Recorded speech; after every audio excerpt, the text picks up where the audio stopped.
e hoje eu vou reagir a uma live que aconteceu no canal do Arthur Duval, Mamãe Falei, onde ele teve a participação ali dos convidados Nando Moura, Gustavo Lázaro e o Marcelo Brigadeiro. Bom, antes de começar essa live aqui, eu quero já inicialmente fazer um pedido de desculpas ao Nando Moura. Tá? Eu sinto que eu devo desculpas por alguns posicionamentos, não necessariamente pela minha opinião expressa em respostas que eu já fiz ao Nando Moura no passado. Há 3, 4 anos atrás ou mais, eu fiz algumas respostas ao Nando Moura. Na época eu tinha uma maneira diferente de me expressar, né? Então eu acho que em alguns momentos eu passei do ponto, fui desrespeitoso, né, com o Nando Moura, e inclusive numa situação onde ele estava lançando aquele curso que ele lançou de investimento, né? Então, em relação principalmente a isso, né, a forma como eu lidei com aquilo na época, eu estava passando por diversos problemas, não estava com a cabeça no melhor momento e acabei muitas vezes me excedendo. Então, fica aqui meu sincero pedido de desculpa e falo com sinceridade. Ainda que nós tenhamos muitos pontos de discordância, e continuamos tendo, de fato, né? Eu sentia que para entrar numa live onde eu vou reagir e citar o Nando Moura, eu precisava fazer esse pedido de desculpa inicialmente. Tá? Então, deixo aqui meu pedido de desculpa ao Nando Moura. Bom, inclusive quando ele apoiava o Bolsonaro, né, fiz muitas respostas na época, depois ele deixou de apoiar. E essa live especificamente que eu vou tratar hoje, ela é devido a alguns comentários que foram feitos naquela live no canal Mamãe Falei, em relação à monarquia, né, começando em 1 hora, 14 minutos e 21 segundos. A live tem 1 hora e 50, já está chegando nas 240 mil visualizações. No canal do Mamãe Falei, né, que é deputado atualmente, o canal dele também cresceu bastante, fazia tempo que eu não acompanhava, já com 2.700.000 inscritos no momento. Quem for chegando aqui na live, deixa o like, tá? O like ajuda bastante a gente aqui. Vou passar aqui, tá? O Jiu-Jitsu já perguntou. O Pedro Santana, ele fala o seguinte: boa noite, o que os 4 acham da monarquia brasileira? Pergunta os 4, mas principalmente ao Nando. Então foi feita uma pergunta, o que eles acham da monarquia brasileira? Uma pergunta aos 4, especialmente ao Nando, né? E o que a gente vai perceber que há, primeiramente, um desconhecimento, né, muito grande ali em relação ao tema da monarquia como um todo, né? E algumas opiniões expressas ali, que até algumas delas eu até vou concordar, inclusive, né? Mas vamos lá. O que você acha dela? Pode votar? Se sim, como? Cara, olha, depois que eu vi os caras da Casa Imperial lá, tudo de 4 pro Bolsonaro e lambendo as botas do Bolsonaro, eu falei assim, meu irmão, esses caras são uma puta que pariu. Né? Então, assim, não acredite em soluções mágicas, bro. Não acredite. Eu acho isso aí um pesadelo. Você quer a minha resposta? O que você acha, Arthur? Então, ele já coloca ali o seguinte, né? Que ele viu o pessoal da Casa Real Imperial lambendo as botas, digamos assim, do Bolsonaro. Né?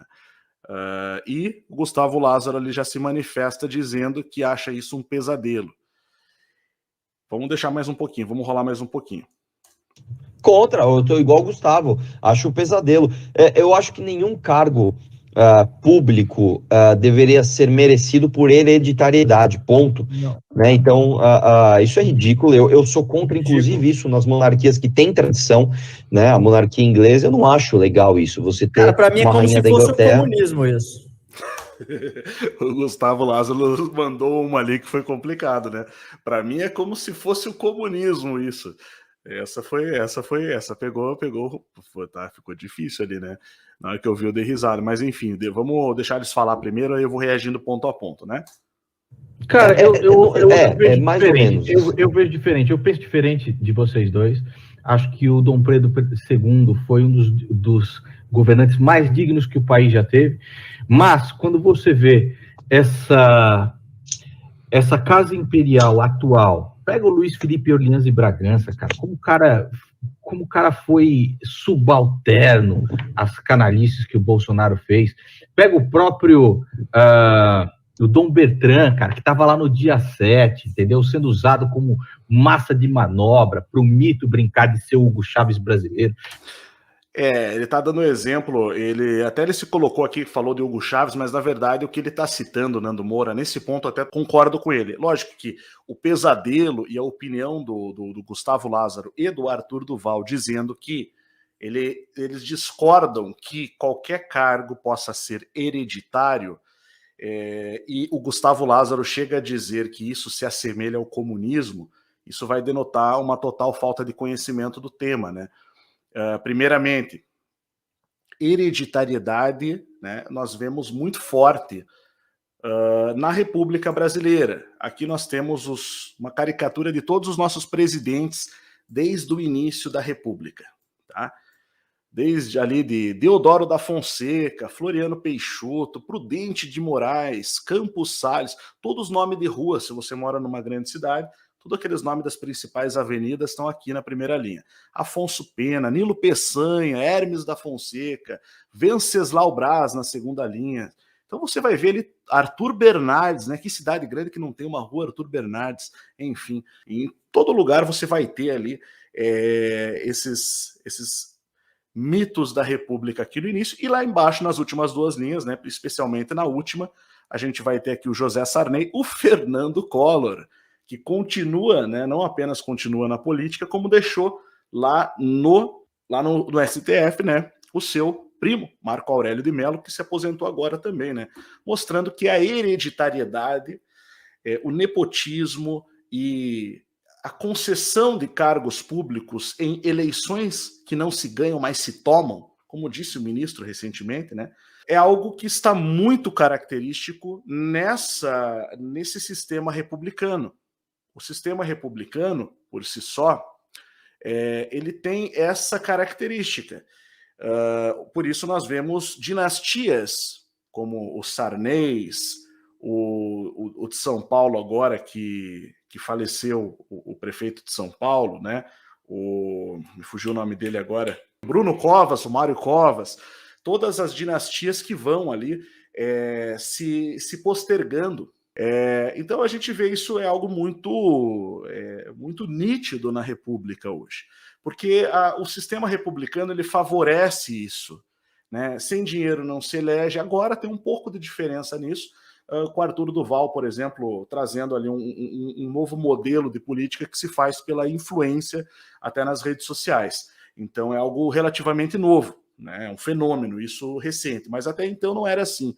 Depois a gente tem ali Itamar Franco, Fernando Henrique Cardoso, Lula, né? Dilma Rousseff, o Michel Temer e o Jair Bolsonaro, que é um fruto já mais desse fenômeno mais recente das mídias sociais, mas que foi fabricado ali dentro dessa estratégia, que ali o Nando Moura ele vai falar disso, mas ele não consegue expressar muito bem, talvez por não conhecer, que o que ele quer falar mesmo ali é que o mito ele se fez valer do messianismo político.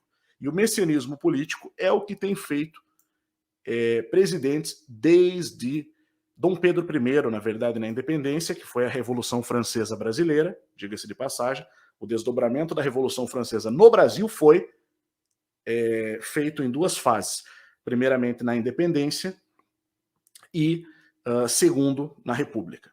A independência já foi feita como uma preparação para a República. Embora eu concorde com o que o Nando falou ali, que sim, o Dom Pedro II foi assim, um dos líderes mais dignos que o Brasil teve desde a independência e não antes disso.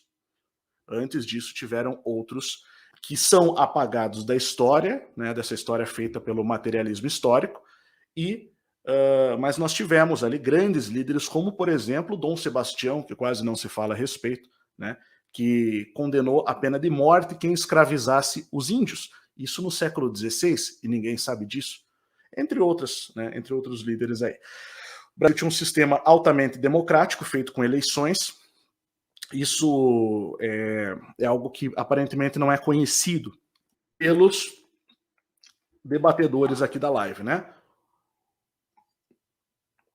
Agora, Vamos voltar um pouquinho, vamos reagir agora ponto a ponto. Qual? Pega o Luiz Felipe Orleans e Bragança, cara. Como o cara foi subalterno às canalices que o Bolsonaro fez. Beleza, né? A gente sabe que não apenas o Luiz Felipe de Orleans e Bragança, que é o príncipe deputado, não apenas esse grupo, mas todos os grupos que cresceram junto com o Bolsonaro, inclusive o MBL, né, lá no início, inclusive todos os movimentos liberais brasileiros. Lembrando que o Bolsonaro foi eleito pelo PSL, Partido Social Liberal. Estou falando isso porque a gente tem ali o Arthur Duval, que é um liberal, né, e o Nando Moura, que alega ser mais conservador. Então eu vou trazer um pouco esse pessoal hoje para uma realidade, vou dar um choque de realidade neles, de coisas que eles não conhecem. Vamos primeiro falar disso que disse aqui o Gustavo Lázaro, que a monarquia é um pesadelo, né? Como se a república fosse um sonho. Mas enfim, vamos lá. Você vê essa casa imperial atual. Pega o Luiz Felipe Orleans e Bragança, cara. Vamos começar aqui, tá? Primeiro ponto que precisa ser discutido. A casa real atual, casa imperial, né, na verdade, é uma casa imperial, porque em 1822, na independência, o regime do Brasil foi mudado. O Brasil era um reino, parte do Reino Unido, de Portugal, Brasil, Algarves, desde 1815. Antes disso era o Estado do Brasil.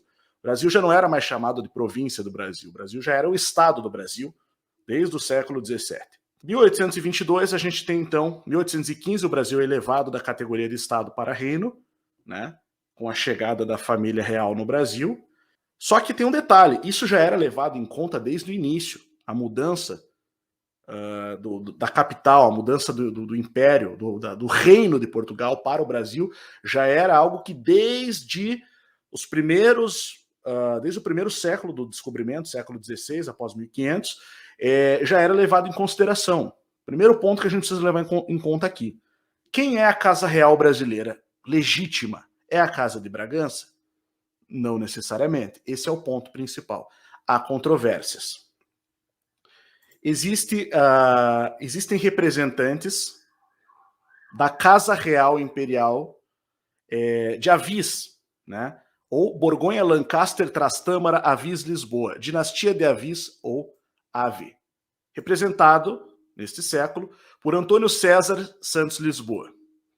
Antônio César de Avis, Trastâmara, Lisboa.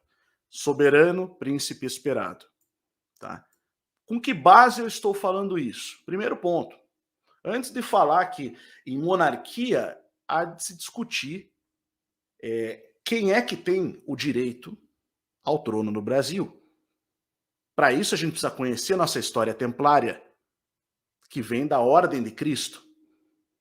Pois o Brasil, sendo uma nação templária, com Pedro Álvares Cabral, cavaleiro da Ordem de Cristo, que é a única sucessora da Ordem do Templo, que ganhou, né, inclusive com reconhecimento papal, o benefício dos privilégios pertencentes à Ordem do Templo e também os bens pertencentes à Ordem do Templo, pois os templários que foram perseguidos na França haviam se refugiado, os que sobreviveram, a maior parte deles em Portugal. Dom Dinis, então, consegue não perseguir os templários, acolher os templários, mas extinguiu a ordem no papel, depois recriou a Ordem de Cristo, recriou como Ordem de Cristo, né? A perseguição aconteceu entre 1307 e 1314. Em 1319, portanto, 5 anos depois, apenas é criada a Ordem de Cristo, a Milícia de Jesus Cristo, a Ordem de Cristo, que vai se empenhar nos descobrimentos, em manter a reconquista da Península Ibérica, consolidar o território de Portugal e fazer os descobrimentos marítimos e estender o Império Cristão de Portugal, que tem início lá no Milagre de Eurique. Tá? Então, dentro do Milagre de Eurique, vai se iniciar uma dinastia. E essa dinastia é quem vai governar, são 3 dinastias até os Bragança. Então, que vão governar dentro de um propósito, dentro de uma linhagem. E não importa se você vai ter ali o Arthur Duval falando, eu acho que ninguém tem o direito de governar de forma hereditária. Primeiro ponto. Tá? A monarquia ela tinha esse direito hereditário, que é uma questão de herança, primeiramente por ser constitucional, era legal, tá? Era legitimado, era legal. A lei era essa. Tá? Segundo ponto, por que a lei era essa? Porque haviam guerras. Os nobres, ou os homens bons, como eram chamados, eram aqueles que, no caso de Portugal, especificamente, foram os que reconquistaram a Península Ibérica, que estava nas mãos dos mouros, e ao vencer as cruzadas da Reconquista, foram ganhando territórios para administrar. No Brasil, isso também vai acontecer.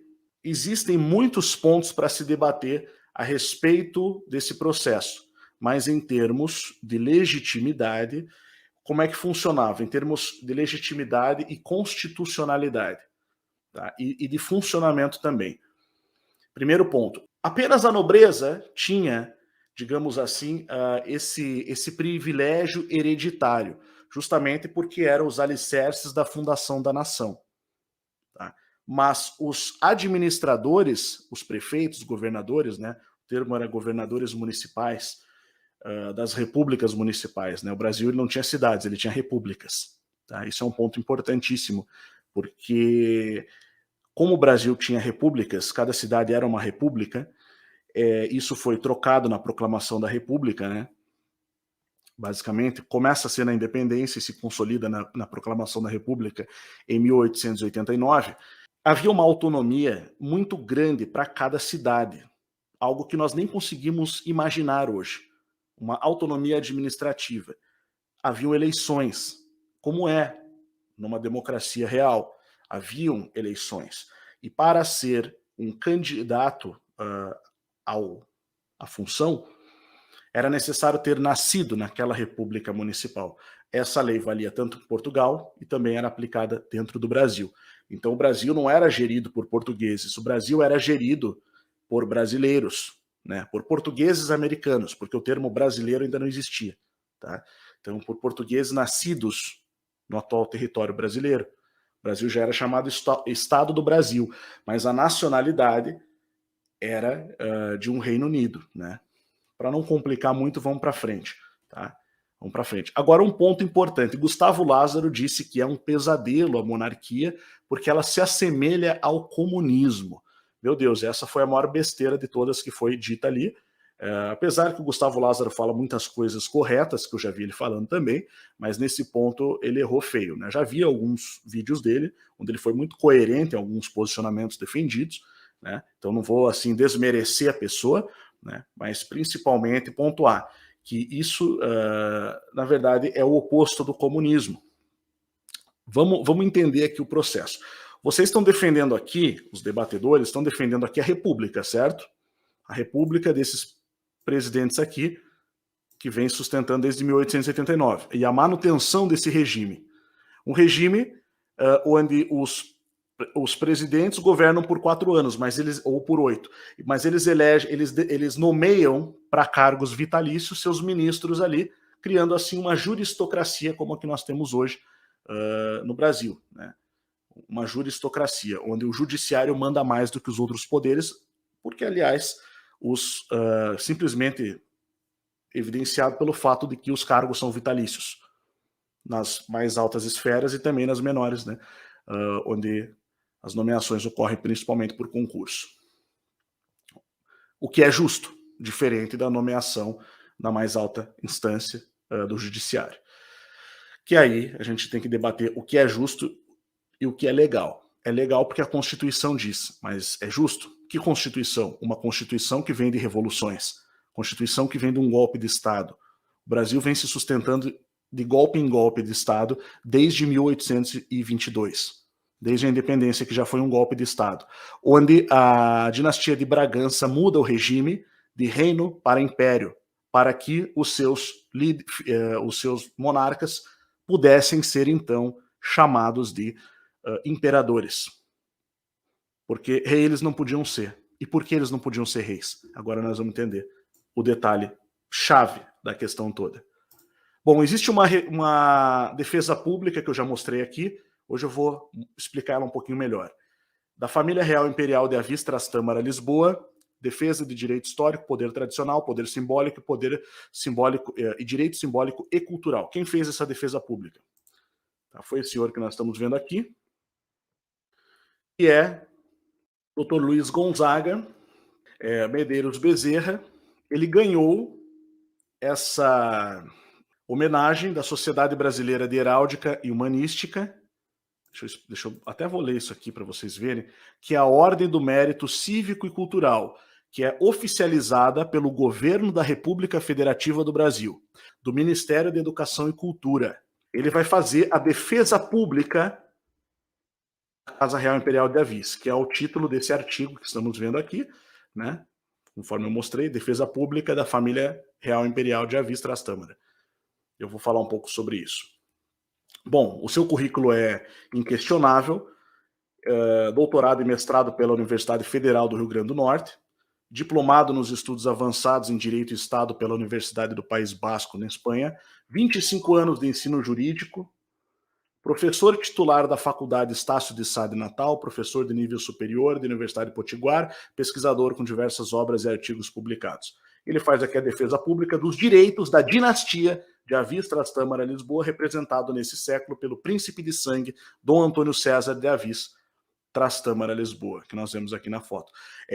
Quem puder acompanhar as postagens, né, o príncipe, esse sim, príncipe, né, Antônio César Santos Lisboa, na verdade é Sua Alteza Real e Imperial, de fato. Eu tive a oportunidade de trocar algumas palavras já com ele, e todas as suas postagens, como as palavras postadas e recebidas, foram extremamente precisas, extremamente coerentes, que denotam realmente a dignidade de um verdadeiro, legítimo e a mim confirmado, mestre de Avis.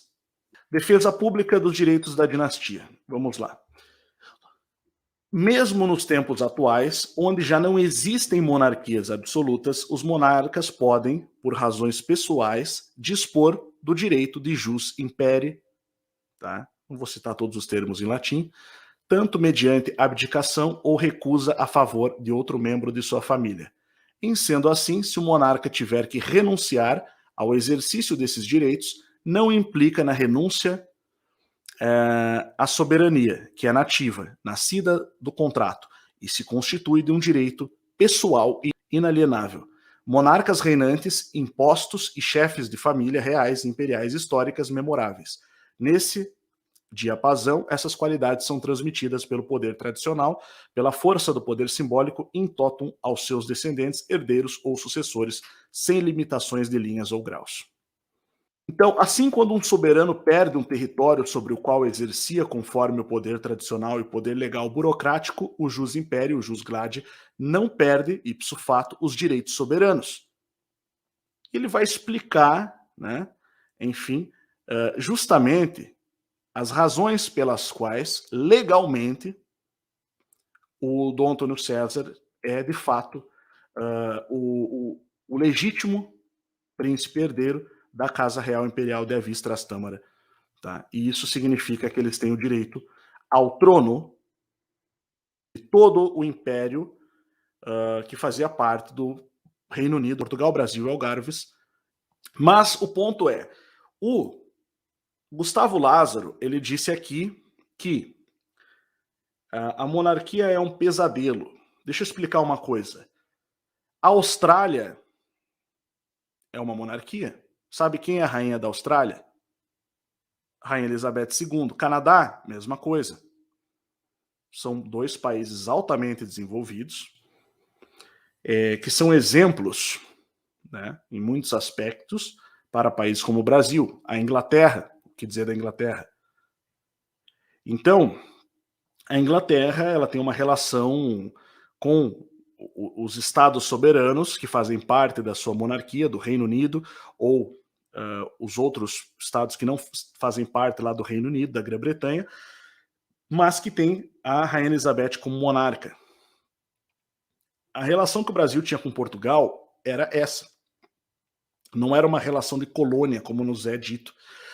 Por isso o Brasil, antes da independência, E antes da proclamação da República, o Brasil era uma grande potência, tinha uma grande armada, né, militar, uma grande marinha temida, e tinha uma economia crescente. A monarquia não impacta nisso, né? Isso, o que vai depender são as políticas econômicas que são empregadas dentro do país, tá? Então, aí ele cita que isso se assemelha ao comunismo. Vamos achar esse ponto aqui. Essa aí já teve? Eu não acho legal isso, você ter Cara, pra mim é uma como rainha se da fosse o Inglaterra. comunismo isso. Como se fosse o comunismo, meu Deus do céu. É preciso ver a história da Revolução Russa. Deixa eu explicar uma coisa, vocês defendem a República, né? Vocês sabiam que essa aqui foi a primeira bandeira, estou aqui no site do blog da cidadania.com.br, bandeira do Brasil já teve estrela vermelha. Pelo teor que a gente vê do site aqui, parece ser até um site de esquerda, né, onde eles estão ali celebrando esse fato. A exposição que a Assembleia Legislativa do Rio de Janeiro, a LERJ, organiza pelos 130 anos da Proclamação da República, exibirá pela primeira vez as 3 primeiras bandeiras do Brasil republicano. O que aconteceu é que a primeiríssima delas, que foi usada por apenas 4 dias, deve mexer com os instintos do bolsonarismo. Na pressa, militares retiraram da antiga bandeira a coroa imperial e a substituíram por uma estrela vermelha de 5 pontas. A estrela vermelha é um símbolo da República. Aqui no site Guia dos Curiosos, nós temos aqui o modelo desenhado da desconhecida bandeira do Brasil com a estrela vermelha. Aqui em cima havia uma coroa, né? Aqui é contada essa história. Após a proclamação da República, foi mandado lá um telegrama, né? O comandante Custódio José de Mello recebeu um telegrama notificando-o da proclamação da República. E dos procedimentos a serem adotados em relação à bandeira imperial hasteada na embarcação. Ele estava, nesse momento, atracado em Colombo, capital do Ceilão, na Sri Lanka, tá? Que inclusive era parte dos territórios portugueses antes, né? A informação era clara, a coroa nela desenhada deveria ser substituída por uma estrela vermelha, até que a nova bandeira republicana fosse entregue à tripulação, o que, de acordo com o especialista Thiago José Berg, só aconteceria 5 meses mais tarde, em 8 de abril de 1890. Então, essa foi a bandeira do Brasil. Isso aqui não é o símbolo do PT, tá, pessoal? Isso aqui é o símbolo da República, desde a Comuna de Paris. Tá? Então, ele acabou sendo adotado na Revolução Francesa como símbolo da República. Ponto. Silêncio constrangedor. Segundo, na Revolução Russa, a dinastia do Nicolau II, a Rússia, né, ex-imperador de todas as Rússias, é importante citar, a Rússia, nesse momento, ela era, antes da Primeira Guerra Mundial, cujo desdobramento acaba sendo ali também a Revolução Bolchevique, né, que vai acontecer em 1917, Nicolau abdicava o trono e se tornava o último czar russo.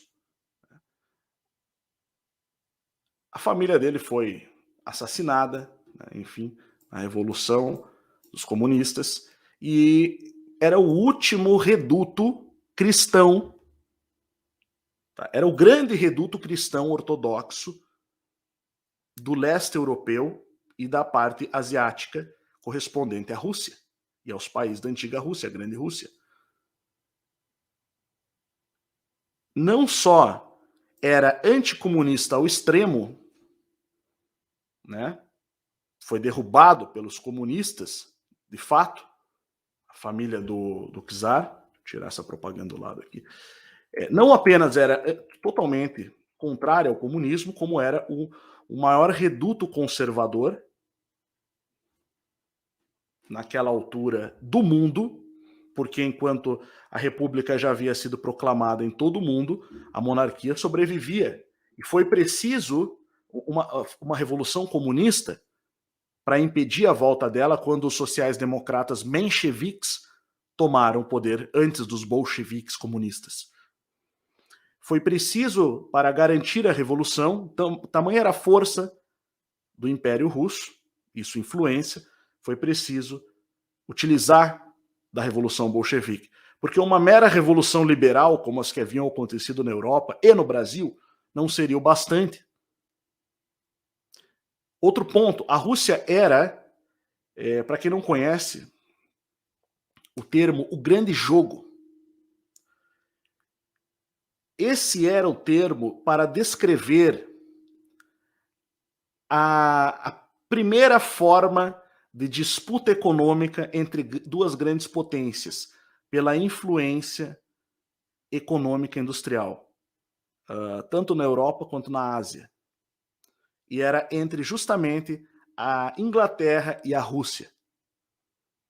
A Rússia era uma das maiores potências industriais que se tinha. Eu não estou falando uma das 5, era a primeira ou a segunda. Disputava palmo a palmo com a Inglaterra. Tá? E era uma monarquia. A Rússia, quando a monarquia caiu, ela se tornou a União Soviética. Eu acho que não precisa falar mais nada, né? Então, assim, é preciso entender do que se trata antes de falar determinadas coisas a respeito de algo que não se conhece, não se compreende. Tá? A Inglaterra, ela esteve diretamente envolvida, por meio dos seus banqueiros, do seu Banco Central, na derrubada de todas as monarquias europeias, que eram cristãs, né? E foram substituindo por outros processos de governo, por meio dos processos revolucionários, por outros sistemas de governo, em especial a própria República, né? Simbolizada na época pela estrela vermelha. Havia sempre um poder atrás disso. Haviam monarquias cristãs, elas foram derrubadas, o Estado foi separado, a Igreja e o Estado foram separados, né? Enfim, porque desde basicamente de Constantino, que a Igreja e o Estado andavam juntos, né, no Ocidente. Especialmente depois da reforma gregoriana do Papa Gregório VII, o Hildebrando, né, que fez a Revolução Papal, a primeira grande reforma da Igreja, onde ele conseguiu inverter o processo do césaropapismo, onde os césares, os imperadores mandavam na Igreja, ele consegue inverter isso para que o Papa, então, né, que era a autoridade máxima da Igreja ocidental, ainda não havia reforma protestante, então havia simplesmente a Igreja Católica Romana e as igrejas ortodoxas, e também algumas práticas cristãs heterodoxas. Mas a autoridade indiscutível era Roma. Então, a partir do césaropapismo é que vai acontecer de fato essa mudança e o poder vai ser transferido agora. Os reis precisam da bênção da Igreja, da bênção do Papa, né? Da bênção da Igreja para serem reis. Exceto no caso de Portugal, né, que também teve a bênção do Papa, mas antes disso, o que deu a bênção para Portugal foi justamente a única nação que tem o primeiro rei, alegadamente, dentro do mito fundador da nação portuguesa, de acordo com o mito da fundação de Portugal, o primeiro monarca sendo ungido diretamente por Cristo, por Jesus Cristo, em uma cristofania, que é uma aparição de Cristo, basicamente. E eu tenho um livro aqui, Cristofania de Eurique. Então, é preciso entender esses processos.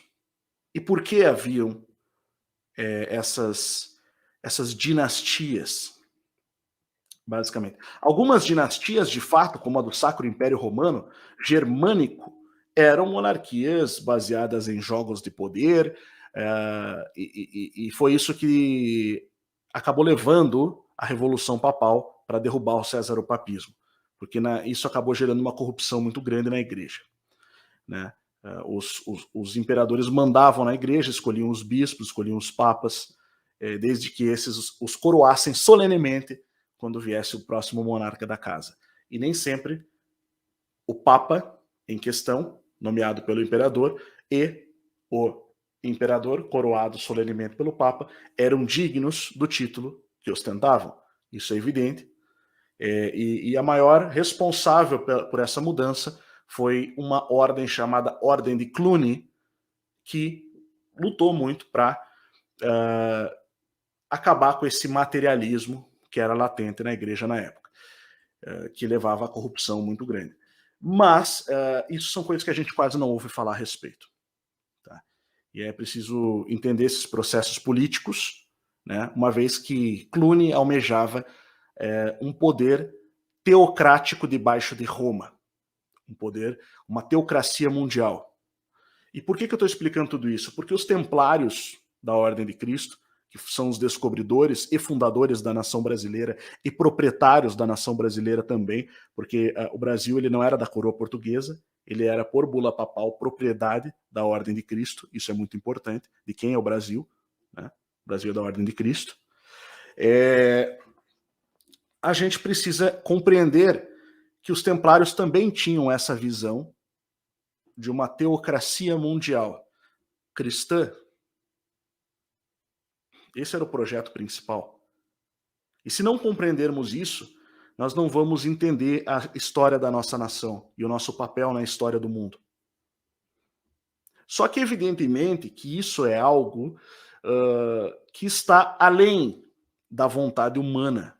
Isso é algo que depende de diversos fatores para se consumar. E uma teocracia mundial cristã não é necessariamente uma atração. Muito embora a maior parte da população seja cristã, hoje 82% no caso, se eu não me engano cai 1%, acho que agora é 81%, de acordo com o último censo. Rô, você alcança uma água, por favor? De acordo com o último censo, e a gente sabe que nem todos são cristãos, e quando aquelas pessoas que não são cristãs ou que são cristãos não praticantes, elas observam boa parte da cristandade hoje e elas ficam, até mesmo os cristãos, com o pé atrás de um governo baseado no cristianismo, porque nem todos são cristãos. Né? Só que o que não se fala a respeito é que o Brasil, pelo fato da influência cristã templária, tinha uma heterodoxia muito forte. O que isso quer dizer? Que ele respeitava as crenças, e não apenas a Ordem de Cristo, como o próprio Portugal. Né? O Estado português ele tinha como característica isso, o respeito às crenças locais. Isso é algo que nós não aprendemos, porque depois de 1822, após a maçonaria assumir o poder do Brasil, nas entrelinhas, né, até porque o primeiro-ministro do Brasil, José Bonifácio, braço direito de Dom Pedro I, era mestre maçom e fundador da primeira loja maçônica do Brasil.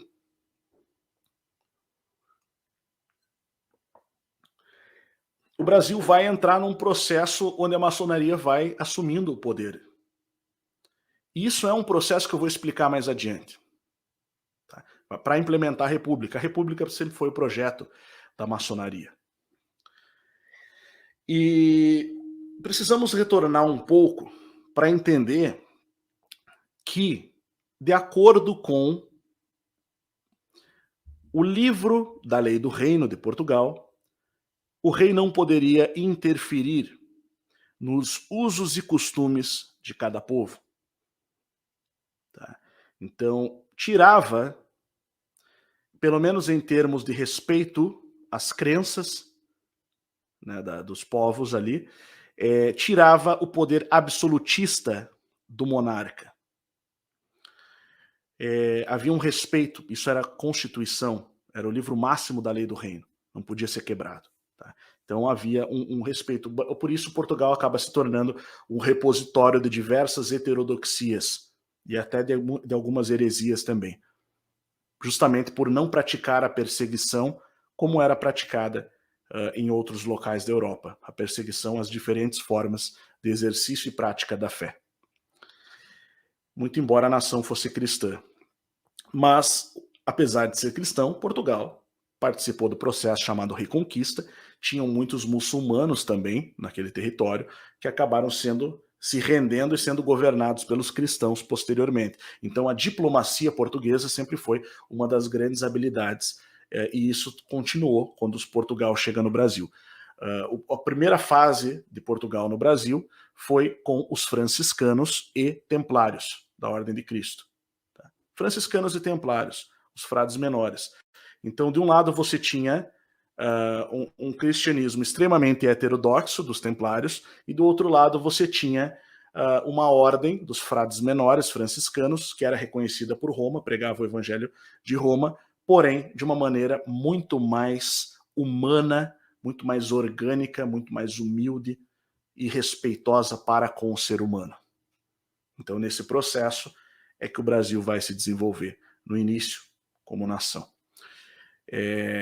Houve depois um outro momento onde a influência do catolicismo romano ganhou assim bastante força no Brasil, e isso ocorreu especialmente após ou durante e após a União Ibérica, o período onde a Espanha anexa Portugal e passa a governar o Brasil. Depois Portugal recupera com os Bragança. Então não é mais a Casa de Avis que está governando, e passa a ser então a Casa de Bragança, que faz a restauração da independência de Portugal. E quem foi o primeiro monarca de Bragança foi Dom João IV. Dom João IV acaba sendo um infante, né, um líder militar que acaba sendo coroado, aclamado como rei. E ali, só que tem um problema, ele não era da Casa de Avis, portanto ele não poderia reinar. Então ele assume como um monarca regente. E é inaugurado então o chamado do período do interregno identitário nacional. Isso é explicado, inclusive, naquela defesa pública que acabamos de ver, né? Defesa pública da Casa de Avis. Você pode pesquisar no Google, você vai achar aqui no blog Quinto Império Encoberto Esperado, provavelmente, creio eu que seja do próprio autor da defesa pública, o Dr. Luiz Gonzaga Medeiros Bezerra, né? Ele vai falar bastante aqui do período do interregno identitário nacional. Ele vai explicar toda a questão. O que isso significa? É o período entre reis, interregno, e é o período também dos chamados reis sem coroa. Todos os monarcas da Casa de Bragança aparecem segurando a coroa em uma almofada ou nas suas mãos, e não com a coroa sobre a cabeça, simplesmente porque eles não poderiam, porque era ilegítimo, basicamente. Tá? Então, essa é a questão, tá, pessoal? Para explicar aqui ao pessoal da live esse ponto principal. Casa de Bragança é um ducado da Casa de Avis, ela é coroada durante esse período da restauração da independência de Portugal, após Portugal desanexar-se da Espanha. Né? Houve guerras e foi uma conquista. Dom João IV foi um homem aparentemente digníssimo, né? E ele vai, inclusive, fazer lá o juramento da Imaculada Conceição, que é um outro ponto que é muito interessante também, que a gente já vai chegar lá. Eu queria só mostrar uma coisa também, que eu acho que é interessante mostrar a todos aqui, né? Esse livro que está atrás de mim aqui, né? A Descendência de Dom Gonçalo Afonso de Avis Trastâmara Fernandes, tá? Fala o Máscara de Ferro português. Conta a história dessa genealogia, que é de onde vem o Dom Antônio César da Casa de Avis, que eu mostrei a todos. Aí o Vinícius Costa citou aqui. A gente sabe que todos os que estavam ali na live, enfim, são defensores do governo por Sérgio Moro. Cara, eu vejo mais ou menos. Eu vejo diferente. Eu penso diferente de vocês dois. O Nando Moura, ele se opôs ao que eles estavam falando, assim, tipo, tentando demonizar a monarquia. Ele pensa diferente, ele tem uma pegada mais conservadora, mas ele não entende tanto assim, né? E seria muito legal se ele começasse a entender um pouco mais sobre esses detalhes que eu expliquei aqui nessa live. Seria fantástico, na verdade, se todos eles entendessem, tanto para o Arthur, que é liberal, o que representa a autonomia em termos econômicos de uma monarquia, quanto para o Nando Moura, que se declara mais conservador, né? E todos eles vão fazer a defesa do Sérgio Moro. Acho que o Dom Pedro II foi um dos governantes mais dignos que o país já teve, mas quando você vê essa casa imperial atual, pega o Luiz Felipe Orleans e Bragança, cara, como o cara foi subalterno às canalices que o Bolsonaro fez. Pega o próprio o Dom Bertrand, cara, que estava lá no dia 7, entendeu? Sendo usado como massa de manobra para o mito brincar de ser o Hugo Chávez brasileiro. Então, assim, cara, não acredite nesses caras, não, cara. Não acredite nesses caras, não. Sabe? Eles mesmos... Teve uma vez, cara, que eu chamei o Dom Bertrand para vir fazer uma entrevista aqui em casa, né?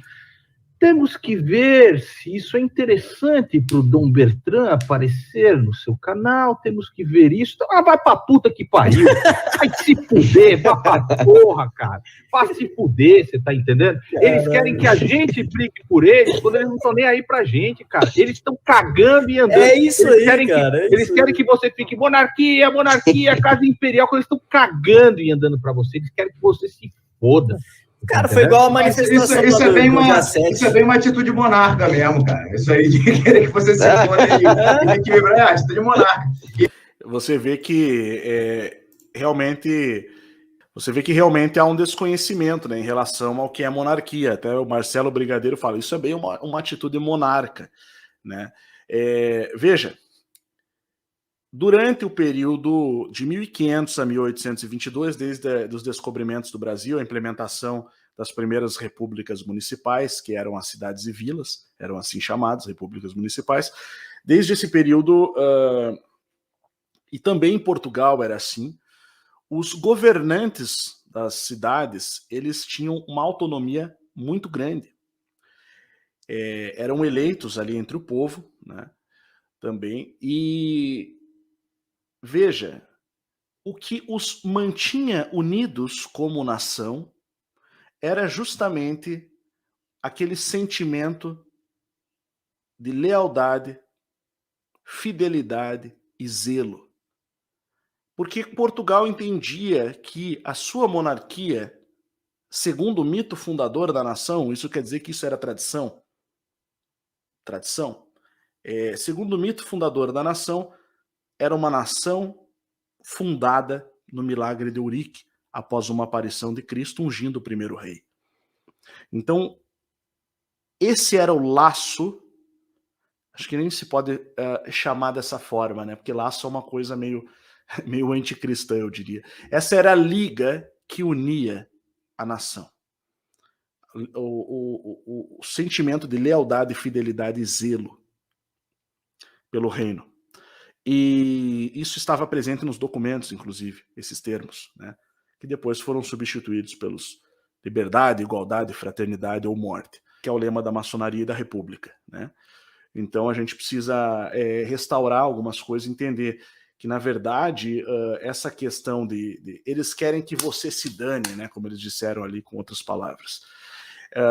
Eles querem que você se dane é algo que nós vemos muito mais na república do que na monarquia. Veja, na monarquia, os governantes locais gozavam de uma grande autonomia.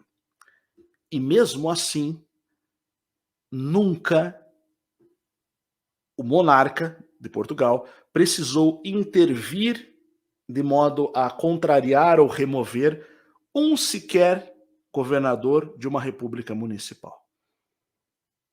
E todos esses governadores, eles poderiam tentar, a qualquer momento, declarar independência em relação ao reino. E se nunca fizeram, isso se deve aos valores principais que mantinham a nação unida: lealdade, fidelidade e zelo. Sabe como que era como que eram distribuídas as terras depois das Seis Marias? Né? Os nobres ganhavam lá uma grande quantidade de terra e eles traziam pessoas para trabalhar nessas terras. Familiares, pessoas que trabalhavam para eles, e aqueles que provavam o seu valor defendendo aquelas terras, aqueles que provavam o seu valor trabalhando ali, eles ganhavam um pedaço de terra. E era preciso cuidar daquela terra por 3 anos para ganhar o título de propriedade.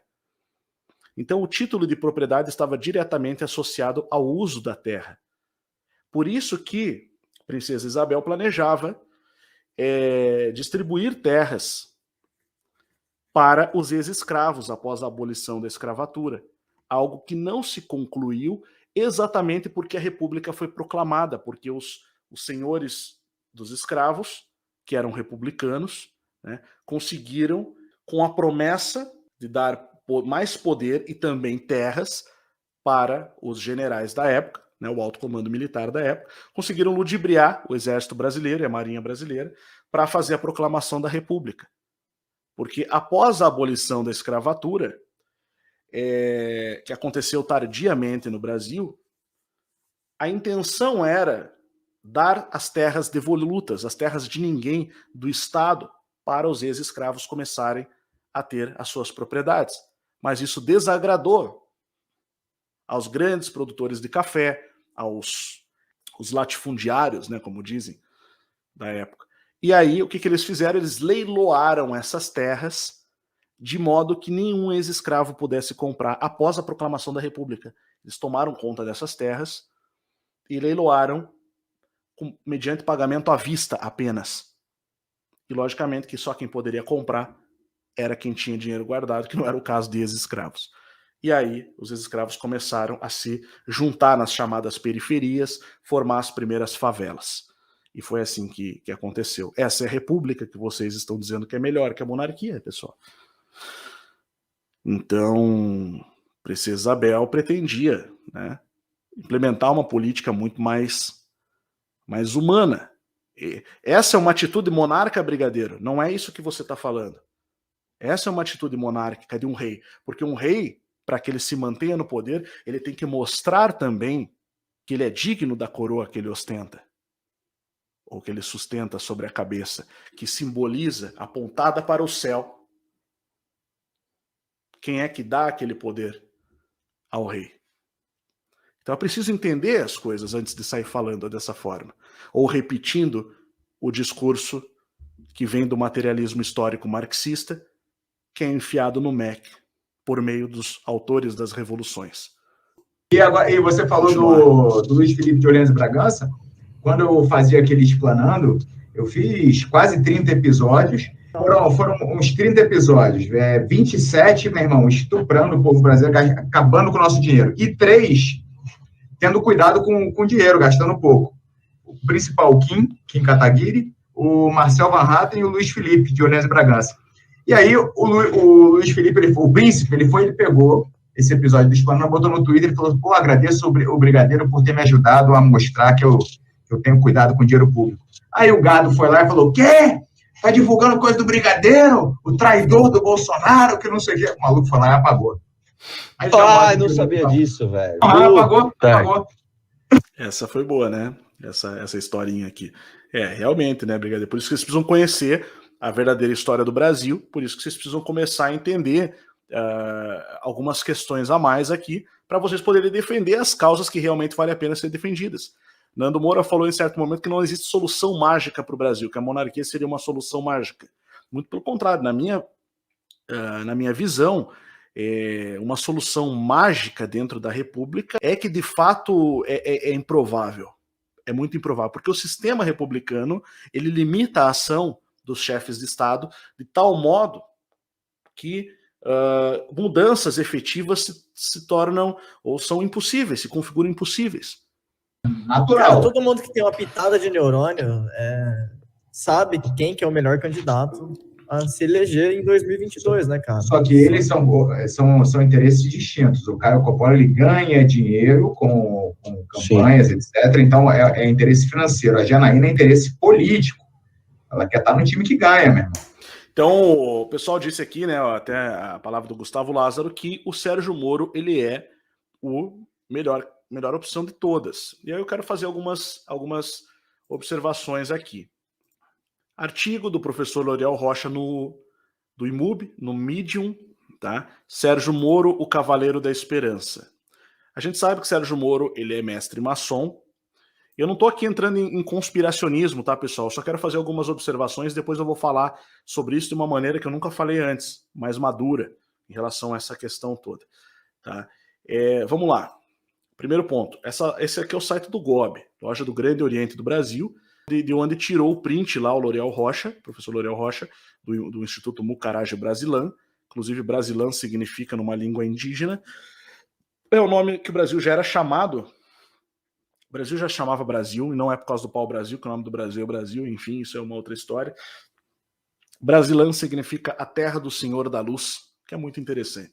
Mas eu vou explicar depois. Isso tem a ver com a heterodoxia, né? Também.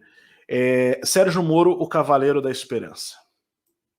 Bom, ele recebeu o título pelo artigo 251 de autoria do grão-mestre geral adjunto Barbosa Nunes, isso foi dia 4 de dezembro de 2015, de Cavaleiro da Esperança, pela maior loja maçônica do Brasil, onde ele cita aqui no final a seguinte frase: viva o Ministério Público, na última linha, viva o Ministério Público, viva a Polícia Federal, viva a imprensa, viva o Supremo Tribunal Federal e viva o Cavaleiro da Esperança do povo brasileiro, juiz Sérgio Moro. Bom, nessa excelente abordagem, né, nesse artigo do L'Oréal Rocha, ele mostra inclusive a postagem, né, de quando o Sérgio Moro ganhou, né, da Confederação Maçônica do Brasil, tá? Uma outra comenda, né, de Gran Cruz, enfim, aquele sendo homenageado, tá? E a gente sabe que ele é mestre maçom, ele é assumidamente mestre maçom. Bom, mas o que significa, vamos à iconografia, vamos ao estudo desse símbolo, desse ícone do Cavaleiro da Esperança, né? O título da biografia poética do líder revolucionário comunista Luiz Carlos Prestes, escrita por Jorge Amado e publicada em 1942. Esse foi o título que o GOB, Grande Oriente do Brasil, loja maçônica, utilizou para Sérgio Moro. Veja, nos anos da ditadura, ou do regime militar, Marighella e Prestes, e eu quero citar aqui que o professor L'Oréal Rocha ele tece duras críticas ao governo Bolsonaro. Duríssimas críticas. Então a gente não está falando aqui, né, como os autores da live poderiam pensar, de um bolsominion que está se opondo ao Sérgio Moro. E não está necessariamente se opondo, ele só está fazendo um artigo expondo algumas questões que eu gostaria de depois acrescentar alguns pontos de vista. Bom, Prestes, né? Ó heróico Cavaleiro da Esperança. Jorge Amado, então, ele faz ali esse poema, Luiz Carlos Prestes, que teve uma divergência com Marighella no Partido Comunista Brasileiro, criando um racha, e Marighella foi para a luta armada. Então, no poema ali, né, enfim, o primeiro verso é Ó Cavaleiro Heróico da Esperança. Jorge Amado publica com essa capa, O Cavaleiro da Esperança. Luiz Carlos Prestes. De Antônio Queiroz de França, O Cavaleiro da Esperança. Tá? Coluna Prestes, Cândido Portinari, 1950. Título, O Cavaleiro da Esperança. Essa obra de arte. O Cavaleiro da Esperança foi o título que foi dado justamente ao Sérgio Moro pela loja do Grande Oriente. E o gibi Dom Lula também, utilizando o Cavaleiro da Esperança, é um símbolo usado na iconografia, basicamente para referir-se ao comunismo. Ponto. E eu acho que isso, enfim, isso é algo que a gente precisa levar em conta, né, nesse processo. Não apenas o fato dele ser maçom, porque a maçonaria ela é uma instituição extremamente poderosa no Brasil, também é em Portugal, e muito influente. Aí eu gostaria de propor uma reflexão aqui, levando em conta tudo aquilo que eu já disse, a partir de uma ótica cristã, e eu vou ter que citar, apesar de estarmos falando aqui sobre política, eu vou citar aqui esse versículo bíblico, que é pertinente. Estamos em João 19, versos 5 ao 12. Saiu, pois, Jesus fora levando a coroa de espinhos e roupa de púrpura. Ele estava para ser crucificado, tá?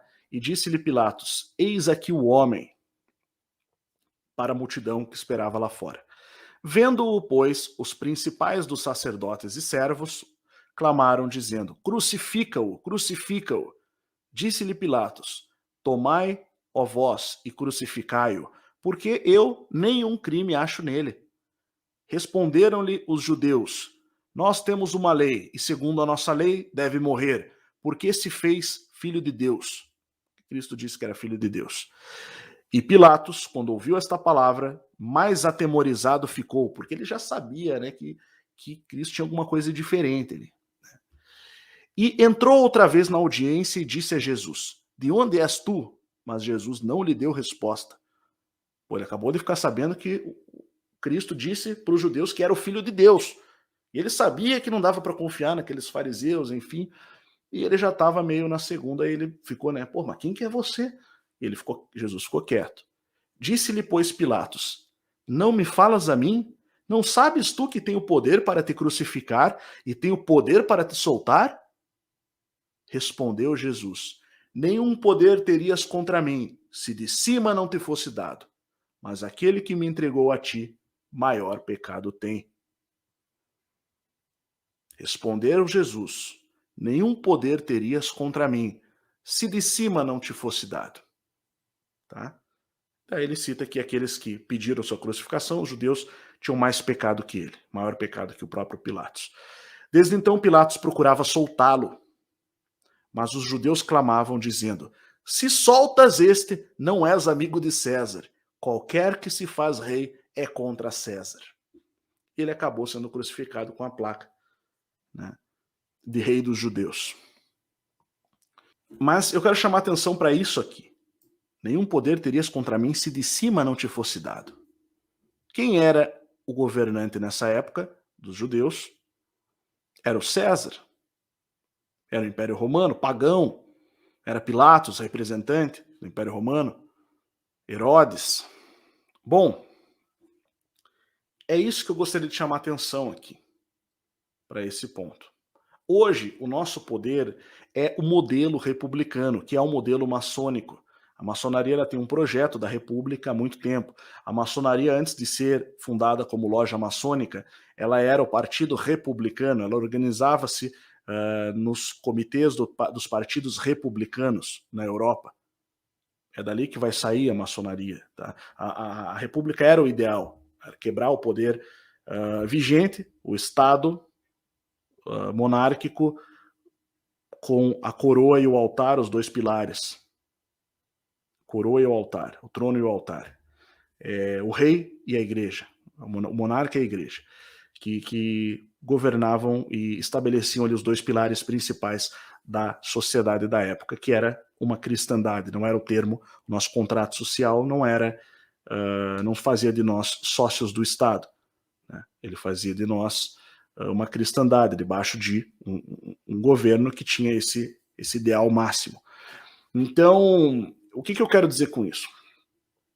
Se a independência ocorreu, a Revolução Francesa ocorreu, a Revolução Russa ocorreu, as monarquias caíram, tudo bem que a gente sabe que houve aqueles que conspirassem para isso acontecer, de fato, mas também nenhum poder terias se de cima não fosse dado.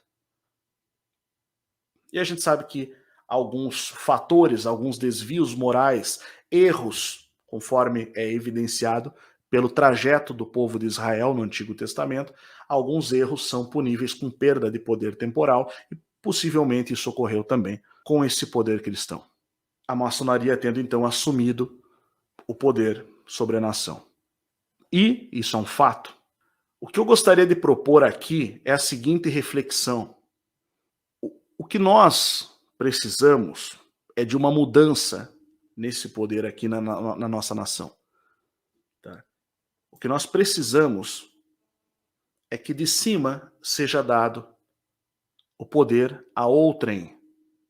Pelo mesmo critério que foi concedido, foi trocado de mão o poder da cristandade para a maçonaria, ele precisa passar para uma outra mão, que seja de volta a uma cristandade amadurecida, que não é a que nós temos hoje sendo representada ainda politicamente, mas eu convido a todos a conhecer essa possibilidade e essa causa, que é aquela que tem o direito legal, poder tradicional legal, que então hoje nós temos a possibilidade desse retorno de Antônio César Santos Lisboa, soberano príncipe esperado.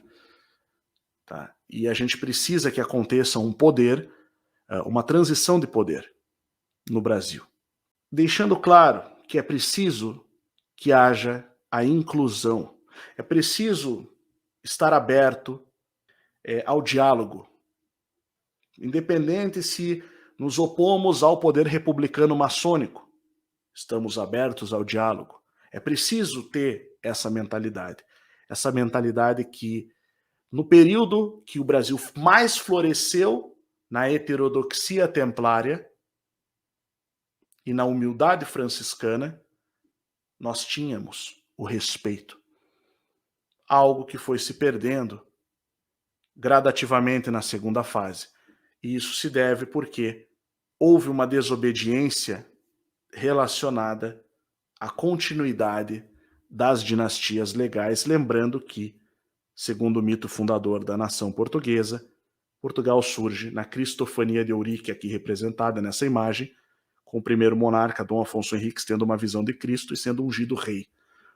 E aqui nós temos o anjo custódio, que é uma representação do arcanjo Miguel, que sempre foi o anjo protetor da nação. E o Brasil era parte dessa nação, desse império. Outro ponto. Eu mostrei no canal Além da Nuvem os símbolos da República. Tem um vídeo aqui chamado O Falso Anjo da República. Apagaram dos livros de história. Onde eu mostrei que a República os republicanos removeram a figura do arcanjo Miguel como o arcanjo protetor da nação, o anjo custódio. Na iconografia revolucionária da República, eles colocaram a Victória da Legitimidade, que era uma figura, após o golpe da independência, e na República eles vão colocar a figura de um falso anjo, que essa é uma criatura que vem do paganismo, que não é nenhum dos anjos descritos como anjo, é simplesmente uma representação que mostra esse ser pisando aqui no anjo custódio, que é o arcanjo Miguel. Esse é o símbolo da República. Um falso anjo pagão pisoteando a cabeça do arcanjo Miguel. Isso, ao meu ver, é algo bastante grave. Creio que se os defensores dos direitos religiosos fossem criticar a intolerância religiosa naquela época, talvez fosse por conta disso. Quem quiser assistir, recomendo que assistam lá no canal Além da Nuvem, O Falso Anjo da República, apagaram dos livros de história. Tá? E, para a gente concluir, que eu acho que é bem interessante também a gente citar, o juramento da Imaculada Conceição em escola aberta do Instituto Mucarage Brasilã. Eu não vou passar porque assim eu não pedi a permissão para mostrar esse trecho, enfim, mas eu recomendo a todos que assistam a esse vídeo aqui do canal Instituto Mucarage Brasilã, o IMUB, Escola Aberta, o Juramento da Imaculada Conceição e a Maldição de Dom João IV sobre a Casa de Bragança, onde o primeiro monarca da Casa Real de Bragança, Casa Imperial, enfim, da Casa de Bragança, do Ducado de Bragança, na verdade, que é o termo correto, o Ducado, que eles são Ducado da Casa de Avis, Casa Real Imperial é a Casa de Avis, ele lança uma maldição sobre os monarcas da Casa de Bragança, onde eles serão amaldiçoados, todos os primogênitos, caso não devolvam a coroa ao rei por direito, que é da Casa de Avis. Quem disse isso? Primeiro monarca da Casa de Bragança. Então, quem sabe uma restauração da nação não venha a colocar as coisas nos eixos para que a gente possa voltar a falar desses assuntos com seriedade. E grandes formadores de opinião, né, que têm aí lutado a seu modo e com os ideais que defendem por acreditar neles ou por serem aqueles que eles aprenderam, seria muito interessante que essas pessoas viessem, né, esses influenciadores viessem aí a conhecer isso tudo que foi mostrado nessa live para entender o que de fato deve ser defendido nesse país. Eu, particularmente, não vejo outra causa em termos de mudanças políticas que mereça ser defendida, senão esta, que aqui citei. Outras causas a serem defendidas, sim, a caridade, a mudança de caráter, a transformação do indivíduo, a restauração das vidas, o amor incondicional. Mas se vamos falar de política, é preciso voltar para o que é legítimo, antes que as revoluções destituíssem os poderes legítimos. E é isso que nós precisamos entender se queremos falar disso com seriedade. Aqui eles já vão começar a mudar de assunto, né? Vou entrar já em outros temas, então já não interessa mais. Eu queria comentar somente esses 5 minutos mesmo que eu analisei aqui e reagir. Porque achei que era necessário. Eu ia fazer essa live no canal do Instituto Licentia, tá? Nós faremos outras lives lá. Para quem não conhece, recomendo que acessem lá o institutolicentia.com.